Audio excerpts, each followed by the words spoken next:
మీరు ఖాళీ సమయంలో ఏం చేస్తారు? ఆ,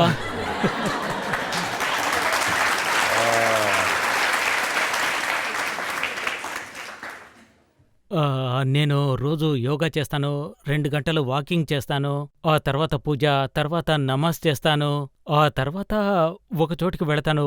అక్కడ కూడా చాలా మంచి విషయాల గురించే మాట్లాడుతూ ఉంటారు. అక్కడికి వెళ్తాను. సత్సంగ్.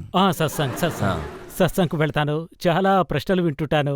ఇప్పుడు నాకు ఎలాంటి ప్రశ్నలు లేవు. కేవలం ఉన్నది నా ముగ్గురు పిల్లలు మాత్రమే. ఇప్పుడు నాకు వేరే వ్యాపకమేమీ లేదు. ఇంతకుముందుండేది బుక్స్ చదివేవాణ్ణి, అది మాత్రమే. చాలా సినిమాలు చూసేవాణ్ణి. కానీ ఇప్పుడు మాత్రం నా ముగ్గురు పిల్లల గురించి ఆలోచిస్తున్నాను. బొమ్మలతో ఆటాడుకుంటా అబ్రహాంతో కూర్చుంటాను.